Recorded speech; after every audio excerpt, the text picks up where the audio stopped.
오래전에 제가 한국에 있을 때 일입니다.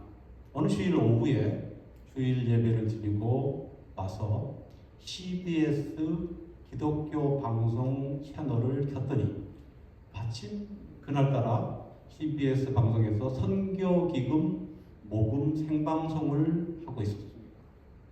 TV의 중앙 메인 화면에는 신학교, 선교학 교수, 또 선교장 단체 관계자, 그리고 안식년을 맞아서 일시 귀국한 선교사분들이 패널로 참석하였고, 그리고 그들의 주제가 오늘 한국교회 선교의 방향에 대한 토론을 하고 있었습니다. 그리고 화면의 하단에는 3개의 작은 화면이 있었는데 거기에는 실시간으로 모금 현장과 연결하여서 그것을 비추고 있었습니다. 선교기금 모금 행사에 참여한 어느 연세가 드신 목사님 한 분과 현장에 있는 리포터가 인터뷰를 하였습니다. 그 목사님은 이렇게 말씀을 했습니다. 만약에 예수님께서 2000년 전이 아니라 이 시대에 오신다면 방송을 통해 사역을 하셨을 것입니다. 오늘날 방송의 위력은 참으로 대단하고 방송을 통한 선교 역시 중요하다고 생각합니다. 그런 말씀이셨습니다. 예수님께서 2000년 전에 오시지 않고 오늘 이 시대에 오신다면 방송, 즉 전파를 통해 활동하셨을 것이라는 그 목사님의 말을 음미하면서 시간과 공간을 초월한 또 국경을 넘나드는 그 장벽을 넘나드는 전파의 어떤 위대함, 그럴 수도 있겠다. 예수님께서 지금 초림하신다면 방송을 통해서 활동하셨을 수도 있겠구나. 그러나 그 후에 사복음서를 다시 찬찬히 읽으면서 한편으로는 그렇지 않을 수도 있겠다라는 생각이 들게 되었습니다. 그 이유는 예수께서 이 땅에 오신 것은 단시간에 세계 전역을 선교하시기 위해 오신 것이 아니라 우리를 죄로부터 구원하시기 위한 유일한 방법인 십자가를 지시기 위해 오셨기 때문이라는 것이죠. 예수님은 공생의 기간의 사역 중에 한 번에 많은 사람들을 선교하실 기회가 여러 번 있었습니다. 마태복음 14장에는 예수님께서 벳세다 광야에서 오병이어 보리떡 5개와 물고기 2마리로 예수님을 따르던 남자만 5,000명, 신학자들은 여자와 어린아이들까지 합치면 2만 명이라고 추산을 합니다. 그 사람들을 먹이셨습니다. 그런데 그들이 모두 배불리 먹고 12바구니가 남았다고 합니다. 기록에 따르면 예수님이 공생애를 시작한 1세기 전후의 세계 인구는 약 2억 명 정도로 추산을 합니다. 또 자료에 따르면 2023년 작년이죠. 세계 인구는 약 81억 명이라고 합니다. 그때와 지금의 인구 차이는 40배 증가했다고 할 수 있습니다. 그렇다면 당시 2만 명, 벳세다 광야에서 같이 나눠 먹었던 2만 명은 오늘날로 따지면 80만 명이라고 할 수 있습니다. 80만 명 성도의 벳세다 광야 교회, 괜찮을 것 같지 않습니까? 80만 명의 성도를 거느린 벳세다 광야 교회. 그러나 예수께서는 그들을 모아 교회를 세우지 않으셨습니다. 오히려 제자들을 호수 건너편으로 서둘러 보내시고 예수님 자신도 그 자리를 피하셨습니다. 마태복음 14장 22절에 예수께서 즉시 제자들을 재촉하사 자기가 무리를 보내는 동안에 배를 타고 앞서 건너편으로 가게 하시고, 또 요한복음 6장 14절에서 15절에 보면 그 사람들이 예수께서 행하신 이 표적을 보고 말하되 이는 참으로 세상에 오실 그 선지자라 하더라.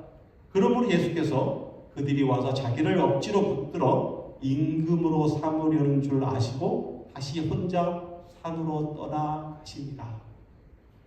예수님께서 기적의 현장에서 그 사람들의 마음을 아시고 그 자리를 피하셨던 겁니다. 제자들도 그 자리를 피하게 했습니다. 그런데 그 사람들이 그 다음날 아침에 예수님을 찾다가 없으니까 이리저리 찾아서 호수 건너편에서 예수님을 다시 만나게 됩니다. 예수님은 그들이 자신을 찾는 것을 기적을 본 까닭, 즉 영적인 이유가 아니라 떡을 먹고 배부른 까닭, 육적인 이유 때문이라고 요한복음에 기록하고 있습니다. 그들이 자신을 당시 이스라엘을 로마의 압제에서 해방시켜줄 메시아쯤으로 인식하고 있었음을 아셨던 것입니다. 오히려 예수님은 이런 많은 사람들보다 잃어버린 한 사람을 찾으셨습니다. 12제자를 한 사람 한 사람 찾아가셔서 제자 삼으셨고요.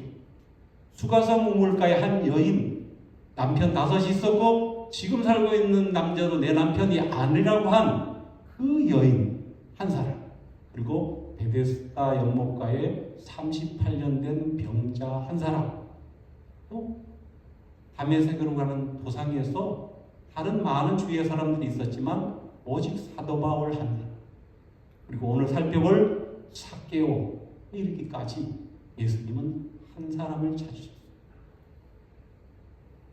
예수님은 공생의 기간 동안 여러 번 예루살렘을 방문하신 것으로 성경은 말하고 있습니다. 본문 말씀에서 예수님이 여리고를 지나시는 이 여정은 예루살렘으로 가서 십자가를 지시기 위한 마지막 여정입니다. 누가복음 19장 1절에 예수께서 여리고로 들어가 지나가시더라. 예수께서 여리고로 들어가 지나가시더라. 언뜻 들으면 이 말씀은 예수께서 여리고를 무심히 지나가시는 것처럼 보입니다. 그러나 자세히 살펴보면 예수님께서 한 생명을 구원하시고자 하는 의도된 행보임을 알 수 있습니다.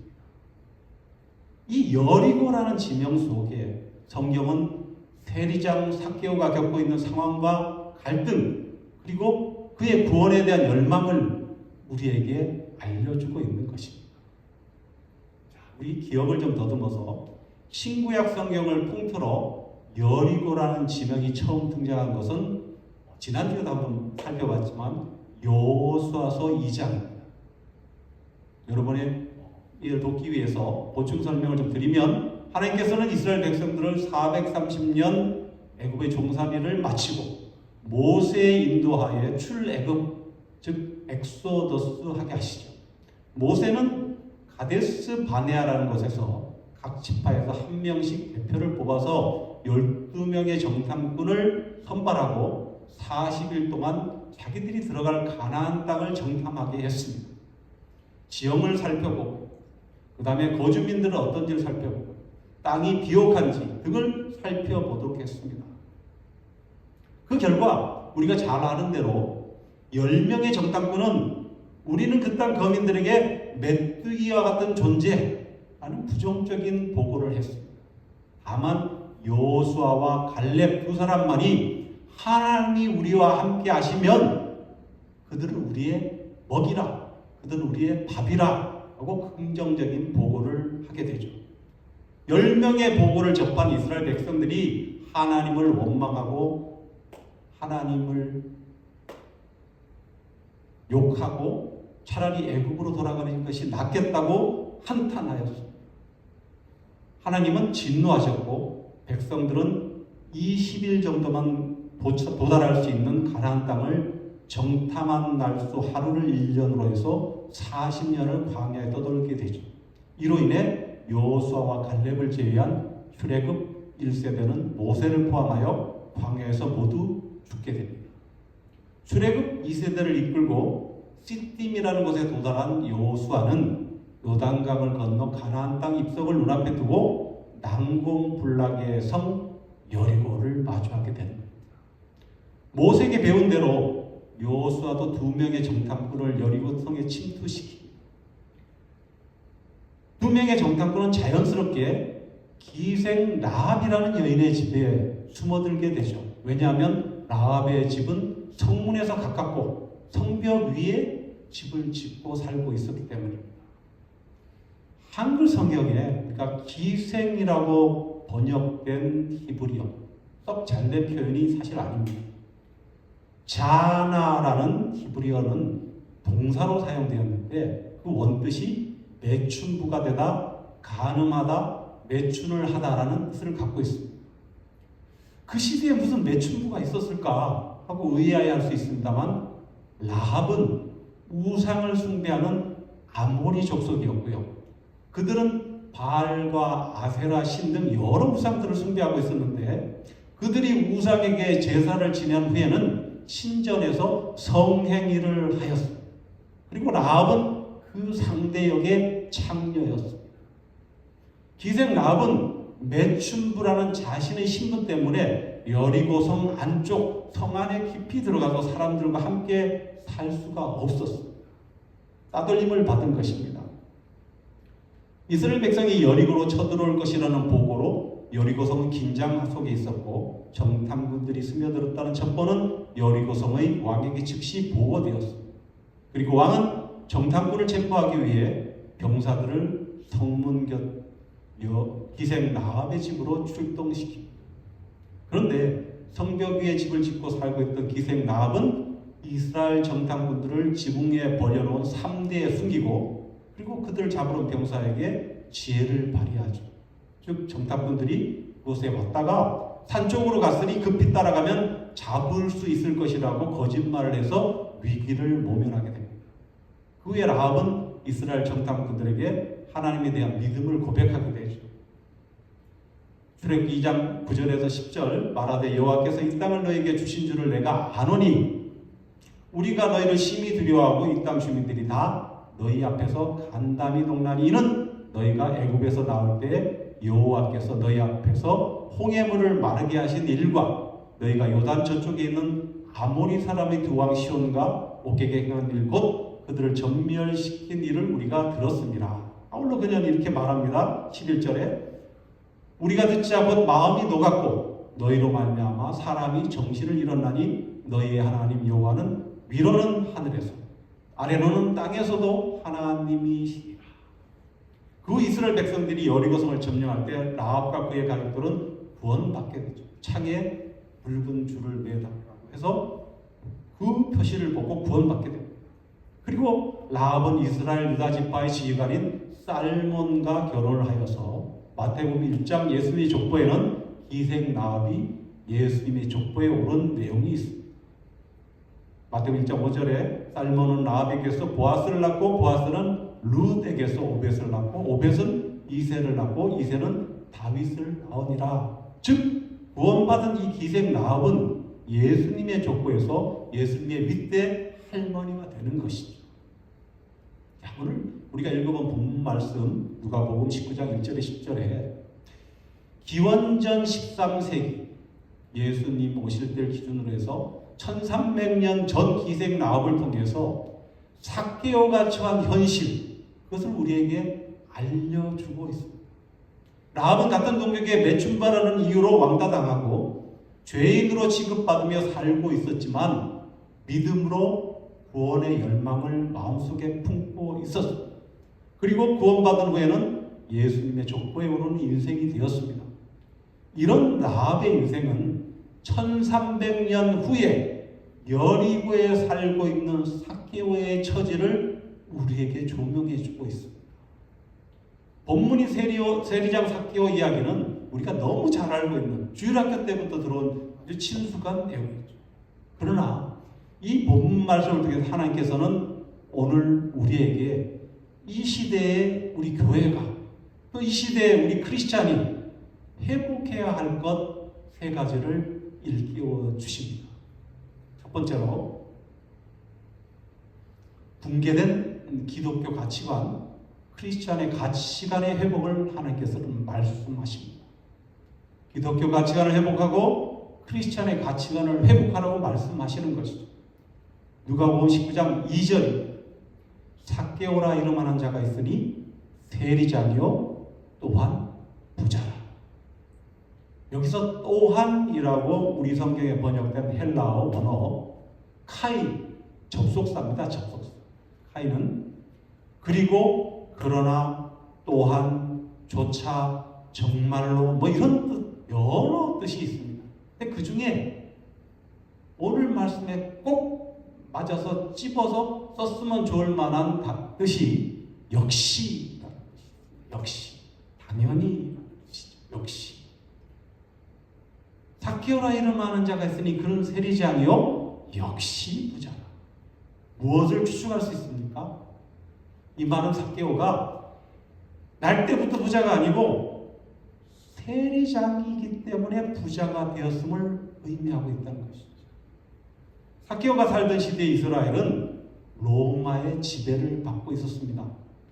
로마는 그들의 속국으로부터 여러 종류의 직간접들을 징수했습니다. 로마 당국과 세금 징수에 관한 권리를 획득한 이스라엘 사람이 실제 그 일을 감당할 세리들을 뽑아서 고용하는 형태였습니다. 그들이 징수했던 세금은 관세, 통행세, 물품세, 토지세, 인두세 등이었습니다. 기록에 의하면 그 당시 세리들은 급여가 없었다고 합니다. 문제는 로마 당국의 세금의 목표액을 보내고 초과 징수한 것이 세리들의 몫이 되었기 때문에 급여가 없던 세리들은 자기들의 수입을 늘리기 위해 과도한 세금 부과로 동족을 약탈하고 있었다는 것이죠. 이런 이유로 이스라엘 백성들은 세리들을 매춘부나 죄인, 이방인들과 같이 취급하여 상종을 하지 않았습니다. 그들이 집을 내왕하지도 않았습니다. 세리들은 무시와 멸시, 미움과 함께 변절자나 반역자로 간주되었습니다. 오늘 본문에 등장하는 삭개오라는 이름의 뜻은 정결한 자, 순수한 자라는 뜻입니다. 그러나 그는 그의 그 부모의 바램처럼 정결하게 살지 못했던 것 같습니다. 성경은 삭개오가 부모의 유산이나 자신의 정당한 일의 결과로 부자가 된 것이 아니라 세리적인 지위를 이용해서 부자가 되었음을 말하고 있음을 우리는 깨닫게 되는 것이죠. 근데 오늘날 세상 사람들의 가치관은 어떻습니까? 국세청장 정도면 재임 기간에 아파트 한 몇 채 정도는 챙기는 건 당연하다. 우리 국민들이 당연하지 이렇게 생각하죠.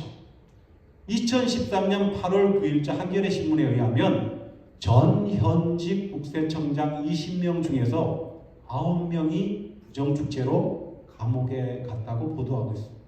이만큼 그 자리가 노른자인 것이죠. 삭개오처럼 말이죠. 또한 국회의원이 되면 불법 정치자금 몇십억, 몇백억 좀 챙기는 것 관행으로 여깁니다. 들키면 감옥 가고 안 들키면 착복하는 것입니다. 근데 설문조사에 따르면 한국 고등학생 절반이 불법으로 10억 원이 생긴다면 그 대가로 몇 년 정도는 감옥에 갈 수 있다는 생각을 가지고 있다고 합니다. 참으로 슬픈 현실입니다. 그런데 이런 세상의 가치관이 교회 안에서 크리스찬이라는 우리의 마음속에도 똑같이 자리 잡고 있다고 주님은 말씀하시는 것입니다. 삭개오라 이름한 자가 있으니 그는 안수 집사요 국회의원이며 역시 부자라. 공감하시나요? 삭개오라 이름한 자가 있으니 그는 장로요 전직 대통령이며 역시 부자라. 심지어 삭개오라 이름한 자가 있으니 그는 대형교회 담임 목사요 역시 부자라. 비유가 전혀 어색하지 않습니다. 오히려 이 시대의 교회의 민낯, 크리스찬의 모습을 그대로 보여주고 있습니다. 주님께서는 어떻게 살아야 한다고 하시는 것일까요? 삭개오라 이름한 자가 있으니 그는 성도요 국세청장이며 경건한 자였더라. 믿음으로 살려고 애쓰는 사람이었더라. 청렴하게 살려고 몸부림치는 사람이었더라. 이렇게 회복되어야 한다고 말씀하시는 것입니다. 교회가 성도가 세상과 달라야 함은 삭개오라는 이름의 뜻처럼 정결함과 거룩함에 있다고 할 수 있습니다. 거룩함이란 무엇일까요? 구별된다는 것입니다. 결코 쉽지 않은 삶이지만 하나님의 자녀가 살아가야 하는 방식, 회복해야 하는 우리 크리스찬의 모습에 틀림없습니다. 그동안 교회는 세상을 걱정하며 변화시키기 위해 기도하고 본이 되기 위해 애써왔습니다. 그러나 오늘날 교회는 세상 사람들의 걱정거리로 전락해 버렸습니다. 또한 오래전부터 교회 안에 목회 성공이라는 단어가 자연스럽게 등장했습니다. 어느 목사님이 목회를 해서 교인이 급속히 늘어나고 교회 예산이 늘고 교회 건물을 크게 짓고 주차장을 크게 넓히고 대형 승용차를 타고 많은 금액의 사례비를 받게 되면 성도들은 우리 목사님 목회 성공하셨다고 합니다. 전 실제로 들었으니까요. 성공하는 목회에 대한 많은 책자들도 출판되었습니다. 그러나 목회의 성공이 있습니까? 목회의 성공이 있을까요? 그 기준은 무엇이고 성공의 판단은 누가 하는 것일까요? 그런 기준이라면 낙도에서 10명 혹은 20명 남짓한 성도들을 목회하는 목사님은 실패한 목회자일까요? 또 선교의 사명을 품고 아마존강 유역에서 신변의 위협을 무릅쓰고 선교하는 선교사님들은 실패한 사역자일까요? 그것을 판단하시는 분은 바로 하나님이시며 우리는 받은 달란트를 남기면 되는 것이 아닙니까? 주님께서는 이 무너진 기독교 가치관을 회복하는 성도, 교회가 되라고 이 시간 우리에게 말씀하십니다. 두 번째로 크리스찬이라는 이름에 걸맞는 삶을 회복하라고 말씀하십니다. 누가복음 19장 3절에 4절 그가 예수께서 어떠한 사람인가에 보고자 하되 키가 작고 사람이 많아 할 수 없어. 앞으로 달려가서 보기 위하여 돌무화과 나무에 올라가니 이는 예수께서 그리로 지나가시게 되미러라. 무엇이 키가 작은 삭개오로 하여금 다른 사람들보다 앞으로 달려가도 안 되니까 돌무화과 나무, 그전 성경에는 뽕나무라 되어 있는데 뽕나무에라도 올라가서 예수님을 보려고 했을까요? 무엇이? 그게 궁금했습니다. 부자, 삭개오는 부자인데 부자면 모든 것을 이룰 줄 알았던 삭개오가 그 손가락질하는 이웃 사람들의 시선을 아랑곳하지 않고 체면염치 불구하고 뽕나무에 올라가서라도 예수님을 만나야 하겠다는 동기부여를 받게 된 게 무엇일까요? 과연 삭개오는 소문을 들었습니다. 어떤 소문요? 예수라는 분이 자신과 같은 동족들에게 죄인 취급을 당하던 세리 마태, 다른 말로 레위죠. 레위를 제자 삼으셨다는 소문을 들었다는 것이죠. 누가복음 5장 27절 그 후에 예수께서 나가서 레위라 하는 세리가 세간에 앉아 있는 것을 보시고 나를 따르라 하시니, 또 마태복음 9장 9절에 예수께서 그곳을 떠나 지나가시다가 마태라 하는 사람이 세간에 앉아 있는 것을 보시고 이르시되 나를 따르라 하시니 일어나 따르니라. 예수님이 세리 마태를 제자로 부르신 것은 공생애를 시작하실 때입니다. 그리고 삭개오가 지금 예수님을 만나는 시점은 십자가를 막 지려고 하는 시점, 갭이 한 3년 정도 있죠. 삭개오는 세리였다가 예수님의 제자가 된 마태의 소문을 한 3년 동안을 들은 것입니다. 그런데 그 세리 마태가 예수님을 만난 후에 변한 거죠. 변했다는 소문을 들었어요.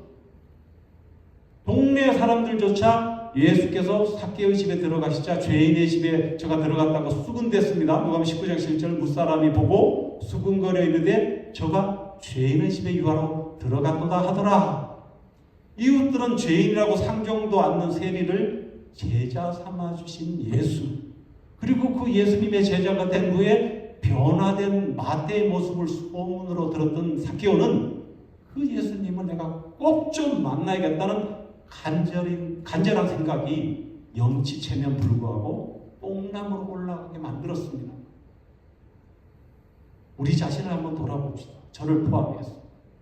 예수 믿는 나의 삶은 다른 사람들에게 어떤 소문을 내고 있는지 생각해 볼까요?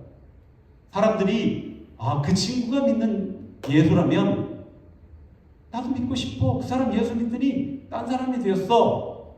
입니까? 혹은 나는 아무개가 믿는 예수라면 죽어도 안 믿을 거야. 차라리 내가 내 자신을 믿고 말이지. 입니까? 이 시간에 주님께서 우리에게 말씀하시는 것이죠. 마지막으로 주님께서는 예수 그리스도를 닮아가는 전도자의 모습을 회복해야 한다고 말씀하십니다. 삶 속에서 누군가에게 뽕나무, 돌무화과 나무가 되라고 주님은 말씀하시는 겁니다. 만약 그때 삭개오 곁에 돌무화과 나무, 뽕나무가 없었다면 많은 군중 속에서 키가 작은 삭개오는 어떻게 했을까요? 과연 까치발을 들어서 예수님을 보려고 들다 포기했을까요? 아니면 부자니까 돈이 많아서 건장한 청년에게 돈을 주고 무등정 태워달라고 했을까요? 또 그 뽕나무는 누가 거기에 심어 놓은 것일까? 많은 사람들이 그동안 지나갔지만 눈길도 별로 안 줬던 그 뽕나무.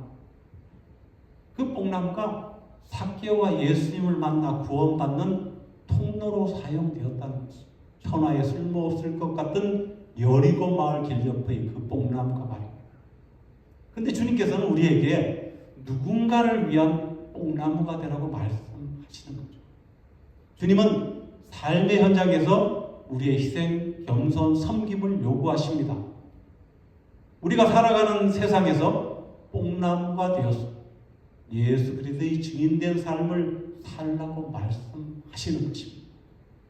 마태복음 5장 14절에서 16절에 너희는 세상의 빛이라 산 위에 있는 동네가 숨겨지지 못할 것이요 사람이 등불을 켜서 말날에 두지 아니하고 등경 위에 두나니 이러므로 집안 모든 사람에게 비치느니라. 이같이 너희 빛이 사람 앞에 비치게 하여 그들로 너희 착한 행실을 보고 하늘에 계신 너희 아버지께 영광을 돌리게 하라 하고 기록하고 있습니다. 주님을 만나야 하는 갈급한 심령, 애타는 심령들을 위해 삶의 현장에서 이름도 없이 빛도 없이 그저 뽕나무가 되어 섬기고 낮아지고 착한 행실로 예수 하나님께 영광을 드러내라고 이 시간 주님 말씀하십니다. 예수를 믿지 않는 사람들에게 예수님을 만나는 통로가 되라고 우리에게 말씀하십니다. 초대교구였던 알렉산드리아의 클레멘트의 증언에 따르면 이때 예수님을 만나 회심한 삭개오는 후에 가이사라야의 주교가 되었다고 합니다. 말씀을 맺습니다. 주님께서는 삭개오를 만나신 후에 본문 10절에 이렇게 말씀하십니다. 인자가 온 것은 잃어버린 자를 찾아 구원하려 함이라. 공간복음서에 주님께서 인자가 온 것은 이라고 기록된 데가 3군데 있는데 2군데는 같은 내용이에요. 그래서 마가복음과 그 다음에 마태복음은 같은 내용이에요. 인자가 온 것은 섬김을 받으려 함이 아니요 도리어 섬기려 하고 자기 목숨을 많은 사람의 대속물로 주려 함이니라. 마가복음 10장 45절, 마태복음 20장 28절에 나와 있어요. 그리고 누가복음 지금 19장 10절에 인자가 온 것은 잃어버린 자를 찾아 구원하려 합니다. 주님께서는 이 말씀 속에서 자신의 정체성, 아이덴티티를 말씀하고 있습니다. 또 목적성, 내가 왜 이 땅에 왔는지 파이널리티를 분명히 알고 말씀하십니다. 주님은 자신을 인자라고 말씀하십니다. 사람의 아들이죠. 왜 성자 하나님이신 주님이 사람의 아들로 이 땅에 오셨는지를 밝히시는 겁니다. 또 자신이 이 땅에 오신 이유, 목적을 잃어버린 자를 찾아 구원하려고 한 것이라고 말씀하고 있으십니다. 그리고 오늘 이 시간 우리에게 이렇게 물으시죠. 아무개야, 너는 캐나다 땅에 왜 왔니? 여러분 주님의 이 물음에 어떻게 대답하십니까?